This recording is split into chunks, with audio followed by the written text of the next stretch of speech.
have to start this week's direct message with a trigger warning, that's right. So take a moment, get into something comfy, and move carefully to your safe space because we've got to talk. I'll actually wait for just a bit.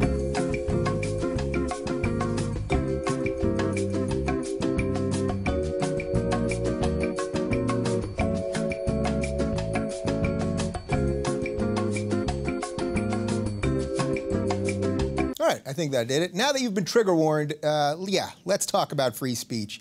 It feels like it's on the ropes these days, right? Well, we've been talking a lot about it here in the context of how the regressives stifle debate by calling everyone racist, sexist, homophobic, or the rest. This very concept, tolerance for intolerance, has been taking root at college campuses across the country for quite some time now. There are two completely separate situations unfolding right this very moment. One is on the campus of Yale, where some students were upset that a professor wrote a letter defending the right to wear offensive Halloween costumes. The letter in part explained that you can either ignore the costume altogether, or you can engage in the person wearing the costume, telling them why you find it offensive. Apparently this wasn't enough for some of the students, culminating in a video that has now gone viral in which a student screams at the dean, quote, "It's not about creating an intellectual space, it's about creating a home here." The other situation is at the University of Missouri, where students were fed up with a series of racially motivated instances they felt weren't being properly dealt with by the administration.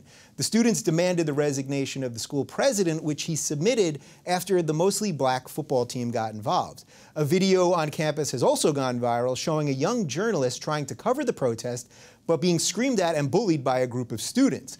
Ironically, these students are trying to silence someone who was only there to cover the very protest that they wanted attention for.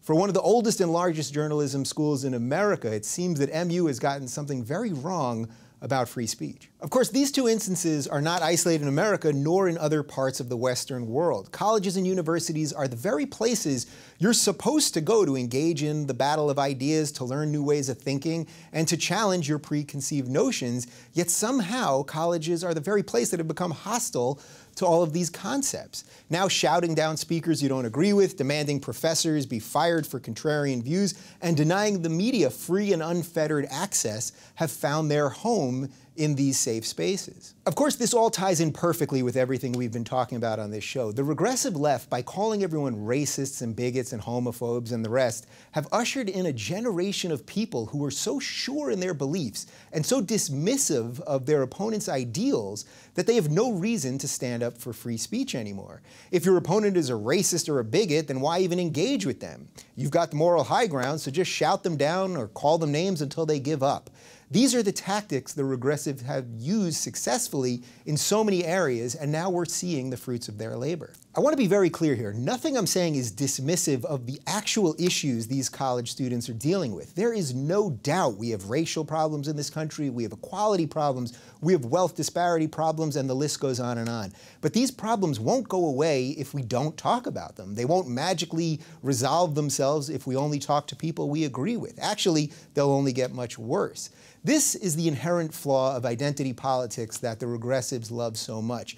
When you whittle us all down just to race, religion, nationality, sexuality, or whatever else there is, there's very little left to unite us.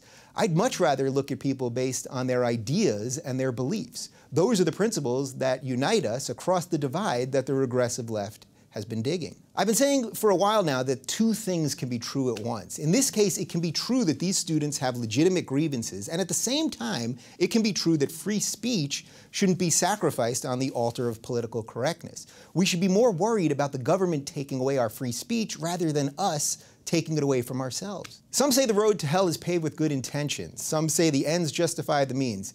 Some just want to shut you up, and that's when you have to speak the loudest.